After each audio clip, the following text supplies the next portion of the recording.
Ǹjẹ́ ẹ̀yin náà tiẹ̀ mọ irú ìlàkàkà ohun ìlágùn tí arábìnrin Morenikeji Adeleke Egbin-Ọ̀run ṣe láyé kó tó di pé Ọlọ́run padà gbà fún gan ṣá? Ilé ayé àfọwọ́bà fílẹ̀. Ikú arábìnrin Morenikeji Adeleke tí ọ̀pọ̀ wa mọ̀ sí Egbin-Ọ̀run ló jẹ́ ìròyìn kan tí ó bá ọ̀pọ̀ lójijì lásìkò tí a rí ìròyìn ọ̀hún gbọ́ lọ́jọ́ Sátidé 27th of April ọdún 2024 tá a wà yìí.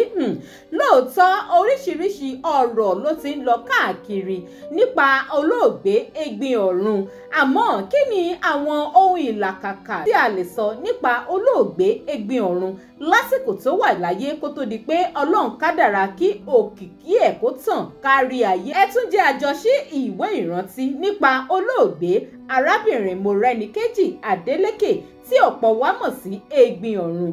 Àmọ́ bí ìṣe wa máa tẹ̀síwájú, ẹ máa bá mi tẹ subscribe button tó wà lójú ìwòran yín, ẹ like fọ́nrán yìí, ẹ comment Sunday ẹ̀kẹ́dẹ̀ máa share kó máa lọ sí gbogbo orí ayélujára.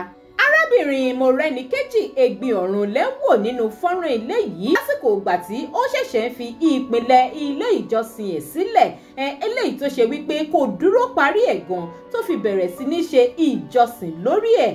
Ọ̀kọ̀ọ̀kan èjèèjì ìjọ dúró, àwọn ọmọ ìjọ sì ń gbòòrò sí i pẹ̀lú ìfẹ́ Elédùmarè. Ó dẹni tí ó fi ìpìlẹ̀ plaza àti ilé lélẹ̀.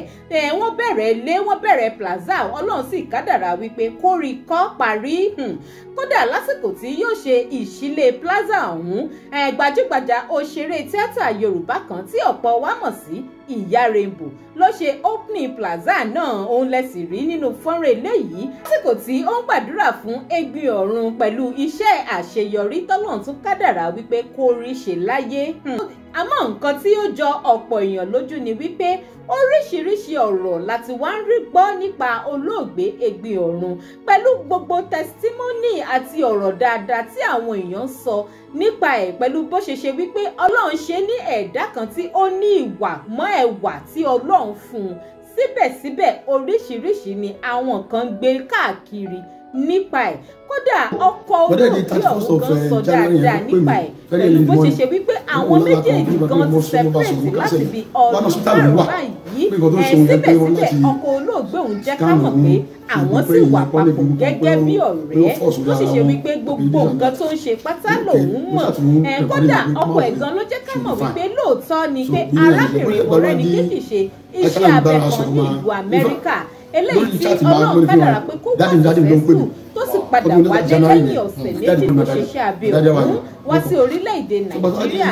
Ṣùgbọ́n ṣàdédé ni àìsàn ọ̀hún tún bẹ̀ẹ́ wò lọ́jọ́ Wednesday ọ̀sẹ̀ tó kọjá yìí, eléyìí tó mú kí wọ́n wá padà gbé lọ sí ilé ìwòsàn kan lórílẹ̀-èdè eléyìí tí ó sì padà ṣe iṣẹ́ abẹ míì fún níbẹ̀ lọ́jọ́ Friday ìyẹn 26th of April ọdún 2024 tàwọn. Iṣẹ́ abẹ tó ṣe wípé Ọlọ́run padà wá kádàrá wípé kí ó successful, eléyìí ló sì padà di nǹkan tí ó mú ẹ̀mí ẹ̀ lọ́jọ́ Sátidé. Ó mà ṣe ilé ayé, ilẹ̀ máa ń jẹ́ èèyàn pẹ̀lú gbogbo ìlàkàkà ohun ìlágùn arábìnrin Morenikeji Egbin-Ọ̀run. Ó ṣe ní láàánú pé kò padà wá dúró jọrọ ẹ̀ dọjọ́ ògbó ilé ìgàn ló jẹ́ kí ìròyìn ikú ẹ̀ kó jẹ́ nǹkan ìbànújẹ́ fún ọ̀pọ̀ àwọn olólùfẹ́. Èyí gan-an ló wá mú mi kí n bẹ̀rẹ̀ ìbéèrè kan lọ́wọ́ gbogbo wa pátápátá. Òun náà sì ni wípé kí ló dé gan-an tó fi ṣe wípé lásìkò tí ẹ̀dá bá ń làágùn tó ń ṣèlàkàkà tó ń sáré pé kóun ga, ayé ò ní rí nǹkan kan sọ nípa ẹ̀. Àmọ́ ní kété tọ́lọ́run bá gbèsè ẹ̀ dé nínú ìgbésí ayé irú ẹ̀dá bẹ́ẹ̀, ọ̀pọ̀ àwọn èèyàn kan wọ́n máa gbé oríṣiríṣi awuyewuye àhesọ ọ̀rọ̀ tí wọ́n rí evidence kankan pàtó nípa ẹ̀, wọ́n á máa gbé káàkiri nípa irú ẹ̀dá bẹ́ẹ̀. Ìbá sàn ìbá dára kí gbogbo wa kíyèsára ká yẹ ìwà wa wò, ayẹṣẹ́ ọwọ́ wa wò, torí gbogbo ohun tá a bá ṣe lónìí, gbogbo ọ̀rọ̀ tá a bá sọ, gbogbo ìwà tá a bá wù, gbogbo ẹ̀ pátá ni ó padà dìtàn bódọ̀la. Torí ipò tí Egbin-Ọ̀run wà lónìí gbogbo wa pátá là á padà débẹ̀.